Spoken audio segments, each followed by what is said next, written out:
په هلمند کې تاریخي ابادات، رسنۍ او خبریالان، فرهنګي پروګرامونه او دې ته ورته هغه څه چې د هلمند په اطلاعات فرهنګ ریاست پورې تړاو لري. لیدونکو اورېدونکو ستړي مسئ، وخت مو په خیر. یو ځل بیا هم ځانګړي مرکې خپرونې ته ښه راغلاست. هیله د اونۍ مو تر دې لحظې ښه تېرېږي. یو ځل بیا هم په ځانګړې مرکه خپرونه کې موږ د هلمند د اطلاعات او کلتور ریاست له رئیس ښاغلي حاجي حافظ عبدالباري راشد صاحب سره دا ځانګړې مرکه لرو. تاسو راسره اوسئ. د خپرونې په اوږدو کې به له هغه څه خبر شئ چې تاسو یې شاید د ځواب په تمه یاست. حافظ صاحب، کور مودان چې موږ ته مو د مرکې وخت راکړ، که پیل کې وپوښتمه ستاسې فعالیتونه په اوس وخت کې څه ډول دي؟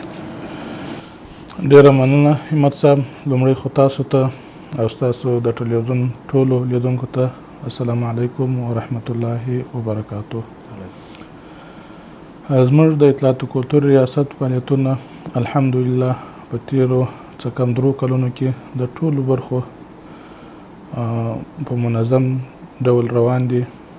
که هغه تاریخي ابادات دي، که اطلاعاتو ته لاسرسي برخه ده، او که د ځوانانو چارو امنیت برخه ده، ټول الحمدلله په منظم شکل عادي روان دي.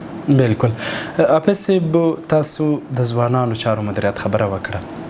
په اوس وخت کې فعالیتونه څه ډول دي او د ځوانانو په کومه برخه کې چارې مخ ته ځي؟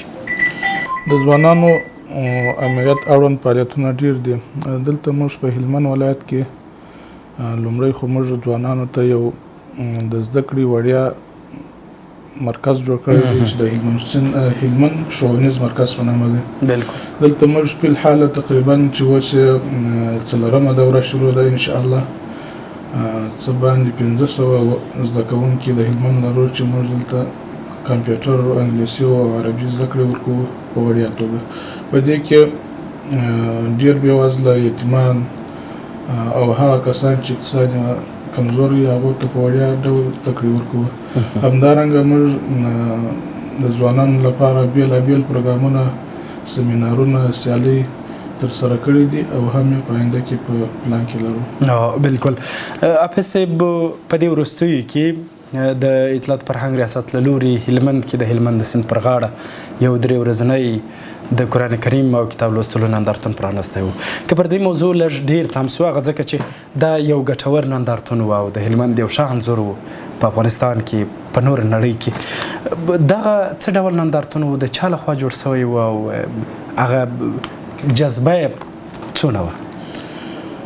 بالکل. موږ تېره اونۍ چې د 1403 کال د سور میاشتې آخري اونۍ وه، د اطلاعات و کلتور وزارت د لایحې مطابق موږ ته رسمي وویل شول چې تاسې په خپل ولایت کې دغه اونۍ ولمانځئ.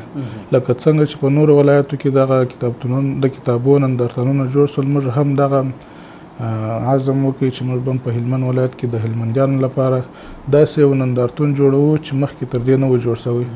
نو لومړی مو د ولایت مقام سره مشوره وکړله، هدایت مو جنا واخیستی، همکاري مو جنا وغوښتله چې الحمدلله زموږ هره خبره ولایت مقام لخوا څخه ومنل شوله. نو بیا مو په هلمند کې چې کوم هغه اړوند ریاستونه وه یا پوهنتونونه وه یا مکاتب وه، د هغو څخه مو استازي راوغوښتل. د لیمو خپل په ریاست کې د ټولو سره مفصل بحث وکړي، غونډه مو ورسره وکړه چې موږ باید 6 کال دغه نندارتون په څنګه طریقه جوړ کړو یا ولمانځو. نو د مشورې څخه وروسته موږ داسې ځای انتخاب کړی چې هغه یو جلا خوند په هغه ځای کې و، یو جلا خوند یې کوي هغه ځای. نو دا نندارتون موږ د هلمند د سیند پر غاړه چې دلته میرویس نیکه تفریحي پارک دی، په دې کې مو جوړ کړي چې دې پارک بغیر نندارتون جلا طبیعي ښکلا هم درلودل چې هر څه منظم و، سم و، د رود پر غاړه و، اوبه ډېرې بهېدلې او څنګ کې د هلمند عمومي ځنګل و. نو موږ د ټولو ملګرو په مشوره او په اجازه داسې ځای ورته انتخاب کړی او نندارتون مو جوړ. بالکل. دغه 3 ورځنی د کتاب او قرآن کریم د لوستلو د مطالعې یا نندارتون چې پرانستی و، په دغه نندارتون کې ګډونوال اکثریت څوک وه؟ یعنې مثلا ښوونیز کسان وه، د ښوونځیو خلک وه، د پوهنتونونو د مدارسو، هغه زیاته برخه د چا وه؟ دا نندارتون چې موږ جوړ کړي په لومړي قدم کې موږ دونه خامخا یو څه ورته دغه و چې اول وار دی په اول کار کې خامخا یو څوک چې نه یې کړی بل وخت یو څه تجربه نه وي ورته. کله چې موږ نندارتون سره سم کړي شروع مو کړي اعلانات مو خلکو ته وکړله دې نندارتون ته دغسې کسانان راغله یا دونه هیوادوال عام راغله چې زموږ د توقع څخه خلاف وه. په هلمند کې چې څونه مشهور علما وه هغه ټوله راغله که هغه شیخان وه که هغه مفتي صاحبان وه که علما وه راغله دلته د دغه نندارتون د اهمیت اړوند خورا ارزښتناکې ویناوې وکړلې. د دې سره ترڅنګ په هلمند کې څونه موږ دولتي یا خصوصي پوهنتونونه لرو د هغو هغه رئیسان د هغو هغه اداري کارکوونکي یا استادان ټوله دلته راغله. ورسره په څنګ کې د شخصي مکاتبو یا دولتي مکاتبو زیات زده کوونکي راغله په شمېر نه رامعلومېږي خو بیخي زرهاوو ته رسېدل. د هغسې ورسره استادان یې راغله په څنګ کې عام ځوانان عام هیوادوال خو دونه راغله چې هغه زموږ هلته چې موږ سره منظموو یا کتاب و چوکۍ ورته برابر وو هغه زموږ تر وس تېره شول نو ډېر زیات شمېر هلمندیان ورته راغله. بلکل یعنې زه ویلی سمه چې یاد نندارتون یا جوړ سوي نندارتون ته د توقع خلاف خلک راغله یعنې مخکې داسې توقع کېده که څنګه؟ بلکل موږ مخکې دونه توقع نه وه چې دې نندارتون ته به دونه هلمندیان راځي دونه زده کوونکي به راځي دونه علما به راځي لکه څنګه چې راغله چې موږ خپله د نږدې ولیدله. بلکل راغله الحمدلله چې ما د دوی هغه مینه د کتاب سره ولیدل هغه ارزښت یې موږ ته معلوم سو موږ به کوښښ کوو د دغسې موږ یو غټه تجربه ترلاسه کړه آینده لپاره چې موږ داسې پروګرامونه جوړوو موږ ډېر غټ تجربه او ډېر څه مو ترلاسه کړله د ځان سره مو یاداشت کړه. بلکل کتابتون کې کتابونه کوم کتابونه وه مثلا هر اړخیز وه که نه د یوې برخې د ډېر وه د یوې برخې د کم وه؟ په دې کتابتون کې نندارتون ته چې راوړل سوي وه یو خو په هلمند کې د عامه کتابتون دی چې دولتي کتابتون دی په دې کې تقریبا تر 11,000 پورې موږ کتابونه لرو. د هغه ترڅنګ دولتي پوهنتون هلمند دولتي پوهنتون څخه بېلابېل کتابونه راوړل سوي وه د بوس پوهنتون څخه زیات کتابونه راوړل سوي وه دارنګه د ارکوزیا پوهنتون څخه ډېر زیات کتابونه راوړل سوي وه. ورسره په څنګ کې د خصوصي کتاب پلورنځیو څخه په زرګونه کتابونه راوړل سوي وه چې هغه هم نوي چاپ سوي وه هم بېلابېل وه. نو په مجموع کې دې ته یو اړخ کتابونه نه دي راغلي بېلابېل د هر فن کتابونه راوړل سوي وه. بلکل دغه کتابونه چې راوړل سوه تا د خصوصي کتابتونو یادونه وکړه بیا دوی خرڅ هم کړه ځکه دلته نندارې ته وړاندې سوه ځینې خلکو به خوښ کړي که څنګه؟ بل یو دلته چې کوم چا کتابونه راوړي وه نو په زیات شمېر خرڅ سوله.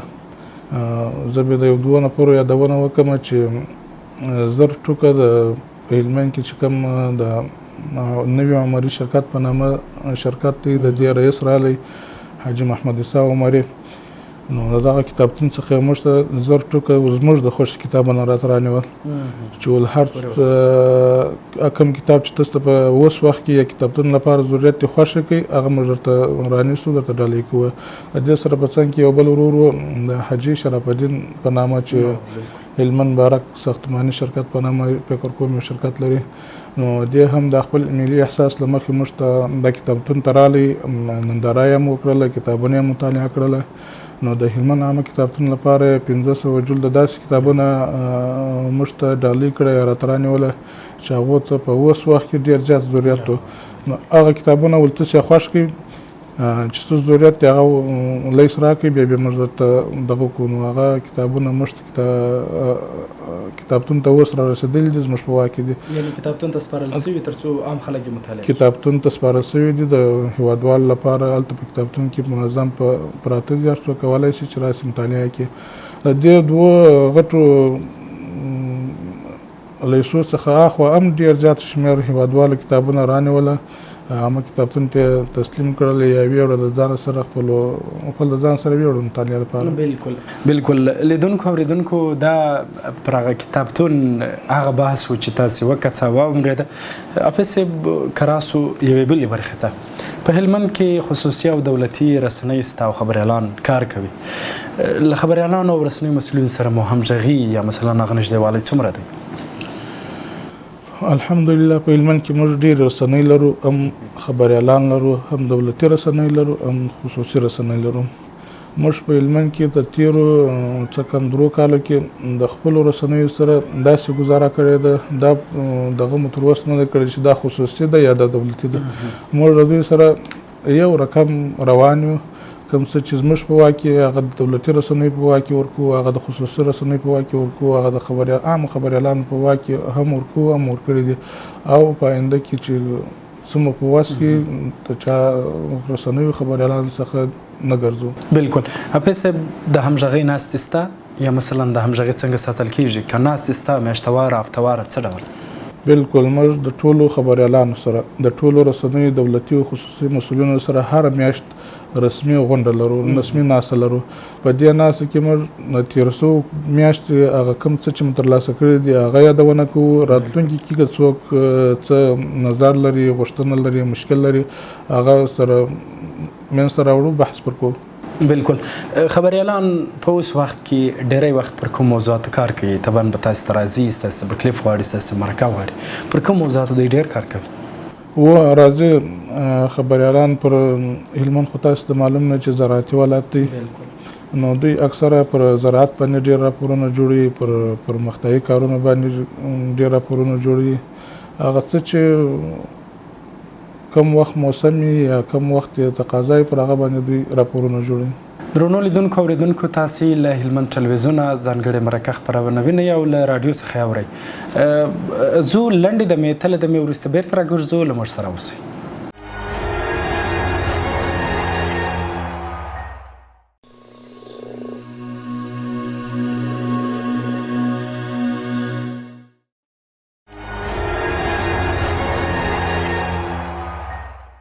لیدونکو اوریدونکو، تاسې ښه راسئ، تاسې ځانګړې مرکه خپرونه وینئ او اورئ. حافظ صاحب، بیا هم راځم، د رسنیو خبریالانو پر موضوع تم کېږم. خبریالان که غواړي ولسوالیو ته تللی سي تر څو هلته ریپورټونه جوړ کړي، رایې وړي او د هغه خلکو غږ تر مسؤلینو راورسوي. بالکل. خبریالان هرې ولسوالیو ته هم تللی سي، هم نږدې ولسوالیو ته تللی سي، هم لیرې ولسوالیو ته تللی سي. نو په دې کې هېڅ ستونزه نشته. هم تللي دي. که کوم خبریال وغواړي چې ولسوالۍ ته ولاړ شي، مخکې در دي چې دوی ولاړ شي، موږ سره په همغږۍ خبره وکړي. کوم څه ضرورت چې وو هغه موږ لاره ورته طریقه ورسمه کړو، بیا دوی ځي ولسوالۍ ته، هلته خپل راپورونه چمتو کوي، بیرته راځي. هېڅ ستونزه نشته ورته. بالکل. داسې هم شوي دي چې ستاسې ریاست خبریالانو ته دا زمینه برابره کړې چې ولاړ سي یوې بلې ولسوالۍ ته، هلته کار وکړي، بیا راسي. ډېر ځله داسې شوي دي چې کله موږ لخوا څخه هم زمینه ورته برابره شوې ده، ولایت مقام لخوا څخه هم ورته برابره شوې ده. خبریالان څه ستونزې لري او د ترانسپورټ په برخه کې هغه هم ورته حل کړی دی. تللی دي په هرې ولسوالۍ ته تقریبا خبریالانو ځان رسولی دی. نږدې ته خو بیخي هر وخت ځي، هغه لیرې ولسوالۍ ته چې دوی غوښتنه کړې ده، غوښتنه انشاءالله اطلاعات کلتور ریاست لخوا څخه د لیرې څخه بغرام ته هم تللي دي خبریالان، برمچې ته هم تللي دي، دوشي و، خانشین و، مساکلا و، نوزاد و، یعنې د هلمند هرې ولسوالۍ ته زموږ هلمندي خبریالانو ځان رسولی دي، تللي دي، په راپورو پسې راپورونه یې چمتو کړي دي، راوړي دي. بالکل. لا څومره اړتیا ده، ځکه د هلمند خلک، بیا د هغو لیرې ولسوالیو خلک تېر 20 کاله له هر څه څخه بې برخې پاته وه. هغوی زده کړې نه درلودلې، هغوی روغتیا ته لاسرسی نه درلود، لارې یې خرابې دي. لا څومره اړتیا ده چې باید خبریالان ولاړ سي، د هغوی ستونزې راواخیستل سي، تر مرکزه ورسول سي، بیخي تر وزارتونو. اړتیا ډېره زیاته ده، ځکه چې هلمند کې صرف په مرکز لشکرګاه کې موږ رسنیو خبریالان لرو، داسې خبریالان چې هغه د ولس ستونزې راواخلي، تر مسؤلینو پورې ورسوي. اړتیا ډېره زیاته ده. موږ به د خپل وس مطابق، د خپلو امکاناتو مطابق آینده کې کوشش کوو چې هرې ولسوالۍ ته، هرې سیمې ته خصوصي او دولتي خبریالان واستو، څو د ولس ستونزو غږ راواخلي، مسؤلینو پورې ورسوي. بالکل. دا خو هغه د رسنیو برخه وه. زه په همدې مرکې په دوام کې زه هغه ځایونو ته چې هغه لرغوني یا تاریخي دي. هلمند یو له تاریخي ځایونو یا سیمو څخه ګڼل کېږي، ځکه ډېری داسې سیمې لري چې هغه تاریخي دي او هغوی زرګونه کلونه تاریخ لري. په هلمند کې د تاریخي ابداتو په ساتنه کې اطلاعات فرهنګ ریاست څه کړي او څه کوي؟ هلمند خو الحمدلله په مجموع کې ډېر زیات تاریخي ځایونه لري. تاریخي سیمې لري، لرغونې سیمې لري. اطلاعات کلتور ریاست د تاریخي سیمو په ساتلو کې د تاریخي سیمو هغه د غصب د مخنیوي څخه ډېره زیاته هڅه کړې ده. په ولسوالیو کې چې کومې تاریخي کلاوې دي یا مځکې دي یا هغه سیمې معلومې دي چې زموږ سره ثبت دي، هغه مو د هغه ځای د مسؤلینو سره په هماهنګۍ ټولې خوندي کړي دي. هېڅ چاته مو دا اجازه نه ده ورکړې چې دوی د ساحې ته ورسي یا د مځکه ونیسي یا د غیر قانوني کیندنه وکړي. همدارنګه مو په مرکز لښکرګاه کې چې کومې تاریخي سیمې دي یا کلاوې دي، کلابس کلا د لښکرګاه قصر دی، سلطان محمد غزنوي قصر دی او سلطان مسعود په نامه یو بل قصر هم دی. نو دا مو تر خپل کنټرول لاندې راوستلي، زموږ په واک کې دي. هېڅوک داسې نشي کولی چې تصرف نشي. بالکل. هلته امنیتي کسان شته؟ یعنې اوس بست کلا ته که یو څوک ورځي، هلته ستاسې د اطلاعات فرهنګ مربوط یو څوک شته چې د دې کلا ساتنه کوي روزمره؟ بلې هلته د امنیتي کسان شته چې 012 په نامه یو قطعه ده په ټول هېواد کې د دغسې کلاو ساتنه او حفاظت یې پر دوی دي، هغه د امنیتي چارې. بست کلا په دروازې په یعنې په دروازه کې مسؤلین شته، پوسته شته، امنیتي کسان. دا کلا مکمله خوندي کړې ده، ساتلې ده. هغه څوک چې لیدو ته ورځي یا هغه څوک چې منظرې دپاره ورځي، تفریح دپاره، هغو سره کومک کوي. هغه څوک چې تخریب کوي د هغو مخنیوی کوي. بالکل. تاریخي سیمې د هلمند د لښکرګاه ترڅنګ موږ په زمینداور کې یو بله تاریخي کلا لرو چې ډېره مشهوره ده، چې داور کلا ورته ویل کېږي.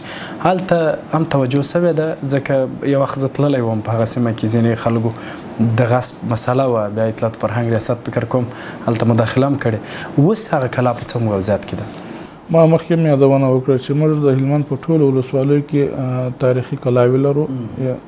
هغه که په سنګین کې هم لرو، په مالمن کې ده، په سرم کلا کې ده، په زمینداور کې هم، کجکي ولسوالۍ کې هم لرو چې زمینداور کلا ده. همداسې په نوزاد او په واشیر کې هم لرو تاریخي کلاوې، تاریخي سیمې. او په ګرش ولسوالۍ کې موږ ډېره غټه تاریخي کلا لرو چې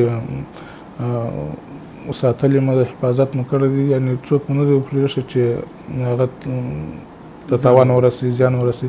ورسره په څنګ کې موږ په مالګیر کې د ګرش ولسوالۍ په مالګیر سیمه کې یو زوړ تاریخي بازار شته چې هغه اثرات یې اوس شته، خو تاریخ یې ډېر زیات دی، هغه مو هم خوندي کړی دی.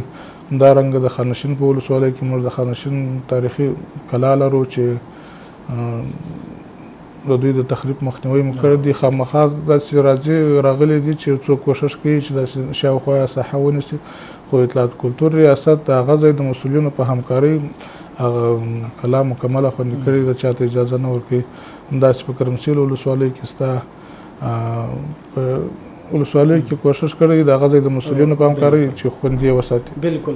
د دغه تاریخي اثارو لپاره سیلانیان راځي، ډېری وخت د نورو هیوادو د هم راځي، که نه په افغانستان داخلي سیلانیان لرو؟ که د نورو هیوادو د لرو، هغه د کومو هیوادو د راځي؟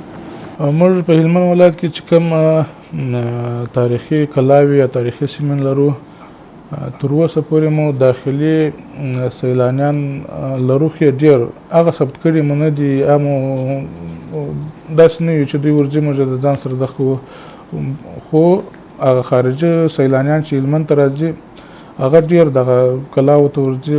مرکز کې هم ورځي، کلابس کلا ته ورځي، د سلطان محمد مسعود غزنوي قصر ته دې ته هم ورځي او ولسوالیو ته هم ورځي. نو دغه بهرني سیلانیان یا خارجي سیلانیان تر دا نورو ډېر دي، د تفریح لپاره یا د سیل لپاره دوی ډېر ورځي. بالکل. دغه زموږ د هیواد او د ولایت لپاره څومره ګټور دی چې او تاسې ډاډ څومره ورکوئ کله چې یو سیلاني راځي، د به امنیتي وضعیت څومره خوندي وي، دی به فکري څومره خوندي وي؟ موږ خو ټولو هیوادوالو ته، خصوصا هلمندیانو ته بشپړ ډاډ ورکوو چې په هلمند کې هغه سیمې چې تاریخ ولري هغه هم خوندي شوي دي، اما په آینده کې خوندي کېږي. او کوم څوک چې دلته د سیل لپاره راځي، سیاحتي راځي، هلمند خو موږ تاسو ته معلومیږي تر اوسه پورې د امنیت له لحاظه هېڅ نوعه ستونزه نه لرو، هېڅ مشکل نشته. بیا خو سیلاني ته بیا هر رقم امکانات اطلاعات کلتور ریاست برابر کړي دي، ستونزه نه ده پیښ شوې، نه ستونزه شته. نو بالکل کله دې څه اوس وراخواته سو راسو موږ فرهنګي پروګرامو ته چې مخکې د کتابتون هم یو فرهنګي پروګرام بللی سو. د هلمند سیند د مشاعرې د رارسېدلو وخت دی، چمتوالی څومره دی او لیوالتیا د خلکو څومره ده؟ په دې اړه مو ناستې کړي دي، معلومات مو راخیستي څه ډول؟ فرهنګي اړخ کې هلمند اطلاعات کلتور ریاست د خپل ټولو هلمندي شاعرانو، ترنم ویونکو، لیکوالانو، ادیبانو سره میاشتانه ناستې لري، مشورې لري. یعنې 24 ساعته موږ د دوی سره په اړیکه کې هر څه چې وغواړو هغه موږ بغیر د هلمند سیند مشاعرې خپل کوشش مو کړی دی، د دوی سره دوی مو ګرد سره منسجم کړي دي، راټول کړي مو دي په یوه غږ سره. او د پاتې شو دا د هلمند سیند مشاعره چې تیرو 2 کالو کې موږ دلته کم مشاعرې ترسره کړي، 2 مشاعرې، هغه د هېواد په سطحه موږ مشاعرې ترسره کړي دي. که د داخلي زموږ خپل هلمندي شاعران وروڼه دي یا د بهاره څخه مېلمانه راغوښتي دي، نو هغه د هغه مېلمه نوازي ښه سوې ده، خوشحاله راغلي دي، برته خوشحاله تللي دي. مشاعرې ډېرې په ښه طریقه ترسره سوي دي. نو د شش کال اوسنۍ مشاعره هم راتلونکې ده انشاءالله. موږ هغه لومړني کارونه سرته رسولي دي، د مشرانو، د مسؤلینو، د وزارت سره، د ولایت سره مو ټول مشورې خلاصې کړي دي. ورځ مو ورته معلومه کړې ده، نیټه مو ورته معلومه کړې ده، ځای مو ورته انتخاب کړی دی. هغه کم څوک چې ګډون کوي میلمنو ته مو دعوت کړی دی. دلته په هلمند کې چې څوک کم کسان یعنې څونه شاعران ګډون کوي هغه مو ټوله معلوم کړي دي. نو اوس هم اخته یو هره ورځ چې تېرېږي موږ د هغه ورځ کار کوو. حافظ صاحب که یو شی وپوښتمه د تېرو کلونو په پرتله به سږ کال د هلمند سیند په مشاعره کې کم نوي تغیرات دي؟ مثلا تېر کال د انټرنیټ ستونزه شاید وه، سږ کال مو هغه ستونزو ته کتنه کړې ده، د هغوی ستونزو د حل په موخه مو لاس په کار سوي یاست؟ تغیرات به خامخا انشاءالله، ځکه چې یو وار سره یو کار وکړي، 2 وار چې کوي نو نوښت پکې وي. نو موږ بیا تغیرات په هغه وخت کې ووینو چې مشاعره شروع شي. اوس خو لا وختي دی. تغیرات په نظر کې نیولي دي، که د چوکۍ او که د برق وي، که د انټرنیټ وي، که د میلمنو د اکرام وي، که د میلمنو ته هلته پر دوی باندې پر نوبت باندې وخت ورکول وي، دا هر څه مو په نظر کې نیولي دي. کار پر شروع ده. بالکل، ډېره مننه حافظ صاحب. په وروستۍ کې یوه بله پوښتنه بیرته کوم رسنیو ته راګرځم، ځکه دا پوښتنه شاید د ځینو لپاره ډېره جالبه وي. په هلمند کې رسنۍ فعالیت کوي، ځینې خصوصي رسنۍ شاید د اقتصادي ګواښ سره مخ وي. د دوی د اقتصاد د پیاوړتیا لپاره مو څه کړي یا څه کوئ؟ په هلمند کې دا مشکل په یوازې په هلمند کې نه دی. کومې رسنۍ چې د اقتصادي مشکلاتو سره مخ وي هغه په کیدای شي نورو منطقو کې هم وي.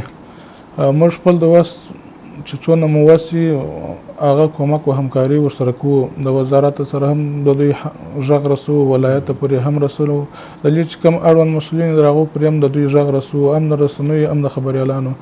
هغه زموږ څه په وس وي هغه ورسره کوو انشاءالله. بالکل، ډېره مننه حافظ صاحب.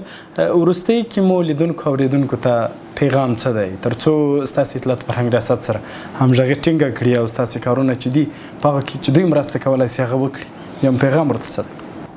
پیغام مو ټولو ځوانانو هلمندوالو ته دا دی چې اطلاعات کلتور ریاست دا ستاسو ریاست دی. تاسو موږ سره همکاري په هره لار کې موږ سره بشپړه همکاري کوئ. اطلاعات کلتور ریاست چې څه کوي هغه د ټولو لپاره کوي. داسې نه ده چې خپل د ځان لپاره یې کوي یا د یو مشخص کس لپاره یا د یو مشخص دغه لپاره کوي. دا د ټولو هیوادوالو خصوصا د ټولو هلمندوالو لپاره ده. د دوی هغه چارې چې خدمت چې دی د ټولو هلمندیانو لپاره دی.